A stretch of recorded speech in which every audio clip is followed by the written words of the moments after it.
Hello everyone, welcome back to my channel. আজ চলে এসেছি ট্রি হাউস দেখতে।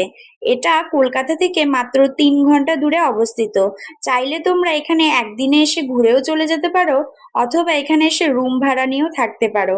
গঙ্গার সামনে এত সুন্দর গাছপালা আর এত সুন্দর অ্যাম্বিয়েন্স তোমরা আগে কখনো দেখোনি। যারা এখনো পর্যন্ত আমার চ্যানেলটাকে সাবস্ক্রাইব করোনি, তারা অবশ্যই সাবস্ক্রাইব করে দিও। আমি রোজ এমন নতুন নতুন ভিডিও পোস্ট করি। চলো ভিডিওটা স্টার্ট করা যাক। মায়াপুরের কথা তোমরা সবাই কম বেশি জানো। মায়াপুরে পৃথিবীর সব থেকে বড় মন্দির তৈরি হচ্ছে। সেই মন্দির যাওয়ার পথেই পড়বে এই ট্রি হাউস। এখানে সবকটা ঘরই বাঁশ আর খড় দিয়ে তৈরি। এটা কলকাতা থেকে মাত্র 150 কিলোমিটার দূরে অবস্থিত। এখানে এসে তোমরা বিভিন্ন রকমের ফটোশুট করতে পারো। দারুণ দারুণ জায়গা রয়েছে।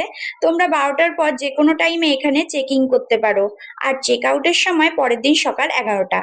এখানে প্রচুর ফলের গাছ রয়েছে। বেল, আম, কাঁঠাল, পেয়ারা, আরো অনেক রকমের ঔষধি গাছও রয়েছে। চারিদিকে প্রচুর সাজানো গোছানো বাগান। এখানে আসলে তোমাদের ফিরে যেতে ইচ্ছেই হবে না। খুব শান্ত নিরিবিলি এলাকা। শহরের এত গাড়ি ঘোড়া আর এত ক্যাচর আওয়াজ থেকে বেরিয়ে যখন এমন শান্ত পরিবেশে আসবে, গঙ্গার সামনে বসে হাওয়া খেতে খেতে পাখির ডাক শুনবেন, তখন আর ফিরতে ইচ্ছা হবে না। সারাটা দিন এখানেই কাটিয়ে দেবেন। নিজের শহরে এত সুন্দর অ্যাম্বিয়েন্স আর পরিবেশ, এত শান্ত জায়গা যদি থাকে, তাহলে যে কেউ বারবার যাবে। হাঁটতে হাঁটতে আগিয়ে যাচ্ছিলাম গঙ্গার দিকে, তারপর দেখলাম কাঠবিড়ালি। কাঠবিড়ালি এখন তো প্রায় দেখাই যায় না। কতদিন পর দেখলাম এই কাঠবিড়ালি। এখানেই আশেপাশে অনেক ঘোরার জায়গা আছে। পায়ে হাঁটা পথে ইকো সবজি বাগান, বোট ট্যুর, ট্রেকিং ট্যুর। এখানে শুধুমাত্র নিরামিষ খাবারই পাওয়া যায়। যারা আপনাদের গাইড করবেন তারা ইংরেজি, বাংলা আর স্প্যানিশ ভাষায় কথা বলতে পারে। সব রকম সুবিধাই এখানে পাওয়া যাবে। তোমরা যদি চাও একেবারেই গঙ্গার ধারে যে রুমগুলো রয়েছে সেই রুমগুলো ভাড়া নিতে পারো, অথবা যেখান থেকে ভিডিওটা স্টার্ট করেছিলাম সেই জায়গার যেই রুমগুলো ছিল সেই রুমগুলো ভাড়া নিতে পারো। তোমরা শুধু ভিউটা দেখো কত সুন্দর। এত সুন্দর গাছপালা এখন প্রায় দেখাই যায় না। এত এত গাছ কোথায় আছে বলো তো? তোমাদের আগেই বলেছিলাম যে তোমরা যদি চাও তাহলে এখানে বিভিন্ন রকমের ফটোশুটও করতে পারো।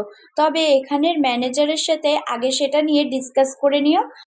হাঁটতে হাঁটতে গঙ্গার ধারে চলে আসলাম। কি সুন্দর হাওয়া দিচ্ছিল, তোমরা পাতাগুলো দেখলেই বুঝতে পারবে।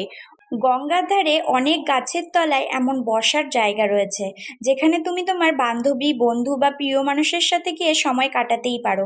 সময়টা হবে একান্তই তোমাদের। প্রিয় মানুষটার সাথে গঙ্গার ধারে বসে এত সুন্দর মনোরম পরিবেশে সময় কাটানোর মজাই আলাদা। একটা আলাদাই শান্তির সৃষ্টি হবে মনে। যদিও বা কেউ নাও থাকে, একাই চলে যাও, মন শান্ত হয়ে যাবে। আমার এমন নিরিবিলি জায়গা খুবই ভালো লাগে, কিন্তু এখন খুবই কম দেখতে পাওয়া যায়। গাছের তলায় শান্তভাবে বসে গঙ্গা দেখতে দেখতে ক্লান্তি উধাও হয়ে যাবে। আমি এখানে প্রথমবার এসেছি, কিন্তু শিওর আবার খুব তাড়াতাড়ি আসবো। আমাদের বাড়ি নবদ্বীপ, তাই এখানে আসতে 30 মিনিট সময় লেগেছে। বড়ালঘাট থেকে নৌকা বা লঞ্চে করে এপারে আসতে 5 মিনিট হাঁটা পথেই ট্রি হাউস। এত দারুণ দারুণ জায়গা রয়েছে যে তুমি ছবি তুলেই শেষ করতে পারবে না। আমি তো এখানে এসে 1 ঘন্টা ধরে প্রায় বসে বসে গঙ্গাই দেখেছি। কিভাবে সময় কেটে যাবে তোমরা বুঝতেই পারবে না। এই যে সেতুটা দেখছো, এটাতে ওঠার চেষ্টা করলে খালি পায়েই উঠো। খুবই রিস্ক, পড়ে যাওয়ার সম্ভাবনাটা খুবই বেশি। যদি তুমি হাই হিল পরে থাকো তাহলে তো আরো বেশি। ওই দেখো আম গাছ, কত আমের মুকুল ধরেছে। আমি তো এসেছিলাম হোলির আগে। বসন্তকাল এখন। এমনিতেই এত সুন্দর মনোরম পরিবেশ, তার উপর বসন্তকাল জায়গাটার মায়া আরো বাড়িয়ে দিয়েছে। ভিডিওটা পুরো দেখেছো, তাহলে সাবস্ক্রাইব তো করতেই হবে না? সাবস্ক্রাইবটা করে দাও। Thanks for watching.